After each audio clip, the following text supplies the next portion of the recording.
Good morning all.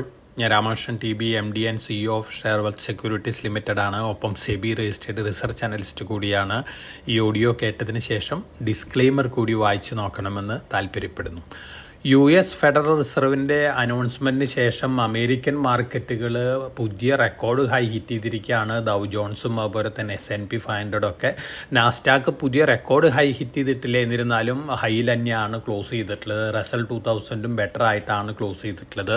ഒപ്പം അമേരിക്കയിലെ S&P 500 Vicks volatility index 13.04 close ചെയ്തിട്ടുള്ളത്. മിനിഞ്ഞാന്ന് അത് 13.82 ആയിരുന്നു.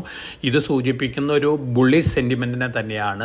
ഇന്നലെ യൂറോപ്യൻ മാർക്കറ്റുകൾ നോക്കുകയാണെങ്കിൽ മെജോറിറ്റി ബെറ്റർ ആയിട്ടാണ് ക്ലോസ് ചെയ്തിരുന്നത്. ഏഷ്യൻ മാർക്കറ്റുകളും ഇന്നലെ മെജോറിറ്റി ബെറ്റർ ആയിരുന്നു. ഇന്ന് മോർണിംഗിൽ ജാപ്പനീസ് നിക്കായി പുതിയ റെക്കോർഡ് ഹൈ ഹിറ്റ് ചെയ്തിരിക്കുകയാണ്. 40,802 പുതിയ റെക്കോർഡ് ഹൈ ഹിറ്റ് ചെയ്തിട്ടുള്ളത്. ജപ്പാനിൽ നിന്ന് വരുന്ന പർച്ചേസ് മാനേജേഴ്സ് ഇൻഡെക്സ് ഡാറ്റ അതുപോലെ തന്നെ മറ്റ് ഡാറ്റകളെല്ലാം തന്നെ ബെറ്റർ ആണ്. എക്സ്പോർട്ടും ബെറ്റർ ദാൻ എക്സ്പെക്റ്റഡ് ആണ് ഫെബ്രുവരി മാസത്തിൽ റിപ്പോർട്ട് ചെയ്തിട്ടുള്ളത്. അതുകൊണ്ട് തന്നെ ജാപ്പനീസ് മാർക്കറ്റും ഒന്ന് പുതിയ റെക്കോർഡ് ഹൈയിലാണ് ട്രേഡ് ചെയ്യുന്നത്. ഏഷ്യൻ മാർക്കറ്റുകൾ നോക്കുകയാണെങ്കിൽ ചൈനീസ് മാർക്കറ്റുകൾ മാത്രമാണ് ഒരു മിക്സഡ് ട്രേഡിംഗ് ട്രെൻഡ് കാണിക്കുന്നത്. മറ്റെല്ലാ മാർക്കറ്റുകളൊന്നും ബെറ്റർ ആണ്. ഒപ്പം നമ്മൾ ഇന്നലെ അമേരിക്കയിലെ ഫെഡറൽ റിസർവിൻ്റെ അനൗൺസ്മെൻറ്റ് ഈ വർഷം 3 പ്രാവശ്യമായിട്ട് ഇൻട്രസ്റ്റ് റേറ്റ് കട്ടിങ് നടത്തിയേക്കാം എന്നുള്ള തരത്തിലുള്ളൊരു അനൗൺസ്മെൻ്റ് ആണ് വന്നിരിക്കുന്നത്. തീർച്ചയായിട്ടും ഇത് എക്സ്പെക്റ്റഡ് ലൈൻസിൽ തന്നെയാണ്. അതുകൊണ്ട് തന്നെ മാർക്കറ്റിൽ പൊതുവെ ഒരു ബുള്ളിഷ് സെൻറ്റിമെൻ്റ് ആണ് ഇപ്പോൾ പ്രിവെയിൽ ചെയ്തിട്ടുള്ളത്. നമ്മൾ ഗോൾഡിൻ്റെ കാര്യം എടുക്കുകയാണെങ്കിൽ ഗോൾഡും പുതിയ റെക്കോർഡ് ഹൈ ഹിറ്റ് ചെയ്തിരിക്കുകയാണ്. സ്പോട്ട് ഗോൾഡ് 2202 ഡോളർ പെർ ഔൺസിനാണ് ഇപ്പോൾ ട്രേഡ് ചെയ്യുന്നത്. ഇന്നലെ April futures 2224.8 dollar per ounce വരെ വന്നിരുന്നു. ഇപ്പോൾ മോർണിംഗിൽ ട്രേഡ് ചെയ്യുന്നത് 2208 ഡോളർ പെർ ഔൺസിനാണ്. ബ്രെൻഡ് ക്രൂഡ് ഓയിൽ വീക്കായിട്ടാണ് ഇന്നലെ ക്ലോസ് ചെയ്തിരുന്നത്. പക്ഷേ ഇന്ന് മോർണിംഗിൽ സ്ലൈറ്റ്ലി ബെറ്റർ ആയിട്ടാണ് ട്രേഡ് ചെയ്യുന്നത്. കോപ്പർ ഫ്യൂച്ചേഴ്സ് ഇന്ന് ബെറ്റർ ആയിട്ടാണ് ട്രേഡ് ചെയ്യുന്നത്. 1 ഇയർ ഹൈയിലാണ് കോപ്പർ ഫ്യൂച്ചേഴ്സും ട്രേഡ് ചെയ്യുന്നത്. അപ്പോൾ പൊതുവെ ഇന്ന് മാർക്കറ്റ് ഒരു ബുള്ളിഷ് സെൻറ്റിമെൻറ്റിലാണ്. അമേരിക്കൻ ഫെഡറൽ റിസർവിൻ്റെ തീരുമാനം, അതുപോലെ തന്നെ ജപ്പാനിൽ നിന്ന് വരുന്ന എക്കണോമിക് ഡാറ്റകൾ, ഒപ്പം ധാരാളം പോസിറ്റീവ് ന്യൂസ് ഫ്ലോസും പല സ്റ്റോക്കുകൾക്കൊക്കെ ഉണ്ട്. അതുകൊണ്ട് തന്നെ നമ്മളും ഇന്ന് എക്സ്പെക്റ്റ് ചെയ്യുന്നത് ഒരു ഗ്യാപ്പ് അപ്പ് ഓപ്പണിംഗ് ആണ്. നിഫ്റ്റി 22,000 മുകളിൽ ഓപ്പൺ ചെയ്യാനാണ് ചാൻസസ് കൂടുതൽ. ഒപ്പം നമുക്ക് വൊളാറ്റിലിറ്റിയും എക്സ്പെക്റ്റ് ചെയ്യാം. കാരണം നമ്മുടെ ഇയർ എൻഡ് ആണ്, അതുപോലെ തന്നെ എലക്ഷൻ ഡേയ്സ് ആണ്. അടുത്ത ദിവസങ്ങളിലൊക്കെ എലക്ഷൻ റിലേറ്റഡ് ന്യൂസ് ഫ്ലോസ് ആണ് മാർക്കറ്റിൽ ഒരു പക്ഷേ വൊളാറ്റിലിറ്റി ഉണ്ടാക്കാൻ പോകുന്നത്. പക്ഷേ US ഫെഡറൽ റിസർവിൻ്റെ ഡിസിഷൻ എമർജിങ് മാർക്കറ്റുകളെ സംബന്ധിച്ച് വളരെ പോസിറ്റീവാണ്. US interest rate cutting start ചെയ്യുമ്പോൾ ധാരാളം ഫണ്ട് ഔട്ട്ഫ്ലോ US നിന്ന് വരും. അത് തീർച്ചയായിട്ടും ഇന്ത്യയെ പോലുള്ള എമർജിങ് മാർക്കറ്റ് കൺട്രികൾക്കാണ് ബെനിഫിഷ്യൽ ആവുക. ഒപ്പം ഗോൾഡ് പോലുള്ള കമോഡിറ്റികൾക്കും ബെനിഫിഷ്യൽ ആവും. അതുകൊണ്ട് തന്നെ നല്ല ഡേയ്സ് ആണ് നമ്മൾ അടുത്ത ദിവസങ്ങളിലൊക്കെ എക്സ്പെക്റ്റ് ചെയ്യുന്നത്. ഓഫ് കോഴ്സ് വൊളാറ്റിലിറ്റി ഒക്കെ ഉണ്ടായിരിക്കാം. ഇനി നമ്മൾ സ്റ്റോക്ക് സ്പെസിഫിക് ആയിട്ടുള്ള ന്യൂസ് ഫ്ലോസ് നോക്കുകയാണെങ്കിൽ ജൂപ്പിറ്റർ വാഗൻസ് നമ്മുടെ സ്ട്രോങ് റെക്കമെൻഡേഷൻ ആണ്. അവരൊരു പുതിയ ഫോർജ്ഡ് വീൽസ് ഉണ്ടാക്കുന്ന ഒരു കമ്പനീനെ അക്വയർ ചെയ്തിരിക്കുകയാണ്. എക്സിസ്റ്റിംഗ് കമ്പനിയാണ്. 20,000 വീൽസ് ഉണ്ടാക്കുന്ന ഒരു കമ്പനിയാണ്. അപ്പോൾ ഈ കമ്പനി ജൂപ്പിറ്റർ വാഗൻസ് വീൽസും കൂടി ഉണ്ടാക്കാവുന്ന, അതായത് ഫുൾ സെറ്റ് ട്രെയിൻ റാക്ക് സെറ്റുകൾ സപ്ലൈ ചെയ്യുന്നൊരു റെയിൽവേ മാനുഫാക്ചറിങ് കമ്പനിയായിട്ട് മാറുകയാണ്. ജൂപ്പിറ്റർ വാഗനെ സംബന്ധിച്ച് വളരെ വളരെ പോസിറ്റീവായിട്ടുള്ളൊരു ന്യൂസാണ്.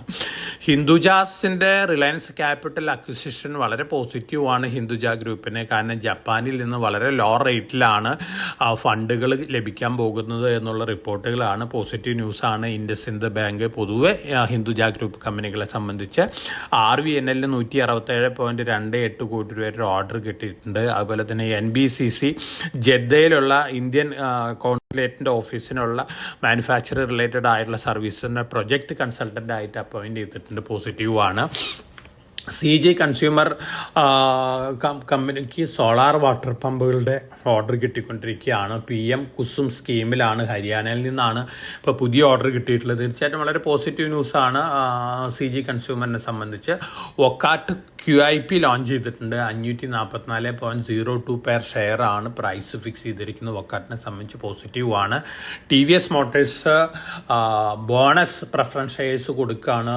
നോൺ കൺവെർട്ടിബിൾ റിഡീമബിൾ പ്രിഫറൻസ് ഷെയറാണ്. ഒരു ഷെയറിന് 4 ഷെയർ വെച്ചിട്ടാണ് കൊടുക്കുന്നത്. 10 രൂപ ഫേസ് വാല്യൂ ഉള്ള 4 ഷെയറാണ് കൊടുക്കുന്നത്. അത് ആഫ്റ്റർ 1 ഇയർ അലോട്ട്മെൻറ്റിന് ശേഷം 1 ഇയറിന് ശേഷം അത് റിഡീം ചെയ്യാവുന്നതാണ്. നോൺ കൺവെർട്ടബിൾ ആണ്. പോസിറ്റീവ് ന്യൂസാണ് TVS മോട്ടോഴ്സിനെ സംബന്ധിച്ച്. അതോടൊപ്പം തന്നെ PB ഫിൻടെക് സബ്സിഡിയറി ഫോം ചെയ്തിട്ടുണ്ട്. പേയ്മെൻറ്റ് അഗ്രിഗേറ്റർ ബിസിനസ്സിലേക്ക് എൻ്റർ ചെയ്യാണ്. ആ പോളിസി ബസാറിനെ സംബന്ധിച്ചത് പോസിറ്റീവായിട്ടുള്ള ന്യൂസാണ്. പ്രിൻസ് പൈപ്സ് ഒരു പുതിയ ബ്രാൻഡും കൂടി അക്വയർ ചെയ്യാണ്. സ്ലൈറ്റ്ലി പോസിറ്റീവാണ് പ്രിൻസ് പൈപ്പിനെ സംബന്ധിച്ച്. പൊതുവെ വന്നിട്ടുള്ള സ്റ്റോക്ക് സ്പെസിഫിക് ന്യൂസുകളെല്ലാം തന്നെ പോസിറ്റീവാണ്. ആസ്റ്റർ DMൻ്റെ റീസ്ട്രക്ചറിങ് അടുത്ത 1-2 മാസത്തിനുള്ളിൽ കംപ്ലീറ്റ് ചെയ്യുന്നതാണ് പറയുന്നത്. അപ്പോൾ ഒരു ഹെഫ്റ്റി ഡിവിഡൻഡ് നമുക്ക് ആസ്റ്റർ DM എന്ന് എക്സ്പെക്റ്റ് ചെയ്യാം. ഓൾറെഡി മാനേജ്മെൻറ്റ് അത് സൂചിപ്പിച്ചിട്ടുള്ളതാണ്. 100-120 രൂപ പെർ ഷെയർ ഡിവിഡൻഡ് ഉണ്ടാവുന്നുള്ള എക്സ്പെക്റ്റേഷനാണ്. ആസ്റ്റർ DMനെ സംബന്ധിച്ച് പോസിറ്റീവാണ്. അതുപോലെ തന്നെ മാരുതി, നമ്മുടെ തന്നെ ഒരു സ്ട്രോങ് റെക്കമെൻഡേഷനാണ്. മാരുതി ഏപ്രിൽ മാസത്തിലത്തെ പുതിയ സ്വിഫ്റ്റ് ഡിസയർ വണ്ടികൾ ലോഞ്ച് ചെയ്യാമെന്നാണ് പറയുന്നത്. ഹൈബ്രിഡ്, അതുപോലെ തന്നെ സ്ട്രോങ് ഹൈബ്രിഡൊക്കെ ഉണ്ടായിരിക്കും. 35 കിലോമീറ്റർ പെർ ലിറ്ററാണ് അവർ കിലോമീറ്റർ മൈലേജ് അനൗൺസ് ചെയ്യാൻ പോകുന്ന റിപ്പോർട്ടുകളാണ് വരുന്നത്. തീർച്ചയായിട്ടും മാരുതിനെ സംബന്ധിച്ച് വളരെ വളരെ പോസിറ്റീവായിട്ടുള്ള ന്യൂസാണ്. ഒരു വണ്ടിക്ക് 35 കിലോമീറ്റർ പെർ പെട്രോൾ മൈലേജ് കിട്ടുകയാണെങ്കിൽ ധാരാളം ഓർഡേഴ്സ് കിട്ടാനുള്ള സാധ്യതകളുണ്ട്. തീർച്ചയായിട്ടും മാരുതി വീണ്ടും മുന്നേറാനുള്ള ചാൻസസ് ആണ് കാണുന്നത്. അപ്പോൾ ഓവറോൾ വന്നുകൊണ്ടിരിക്കുന്ന ന്യൂസുകളെല്ലാം തന്നെ പോസിറ്റീവാണ്. എന്നിരുന്നാലും നമുക്ക് ഇലക്ഷൻ റിലേറ്റഡ് ആയിട്ടുള്ള വൊളാറ്റിലിറ്റി ഒക്കെ മാർക്കറ്റിൽ എക്സ്പെക്റ്റ് ചെയ്യാം. അതുകൊണ്ട് വളരെ കോഷ്യസ് ആയിട്ട് മാർക്കറ്റിൽ മൂവ് ചെയ്യുക. എവരി റൈസിൽ കുറേയൊക്കെ പ്രോഫിറ്റ് ബുക്കിംഗ് നടത്തുന്ന ഒരു ഡിസിഷൻ നന്നായിരിക്കും എന്നാണ് എൻ്റെ ഒരു എക്സ്പെക്റ്റേഷൻ. അതുകൊണ്ട് തന്നെ വളരെ കോഷ്യസ് ആയിട്ട് എല്ലാവരും മൂവ് ചെയ്യണം. നമ്മൾ റെക്കമെൻഡ് ചെയ്തിട്ടുള്ള സ്റ്റോക്കുകൾ മാർക്കറ്റ് താഴെ വരുന്ന ടൈമിൽ long time point of view വാങ്ങി വെക്കുന്നത് നന്നായിരിക്കും. അപ്പോൾ എല്ലാവർക്കും നല്ലൊരു ട്രേഡിൻ്റെ ആശംസിച്ചുകൊണ്ട് ഞാൻ ഇന്നത്തെ പ്രീ മാർക്കറ്റ് കമൻറ്ററി അവസാനിപ്പിക്കുകയാണ്. Thank you.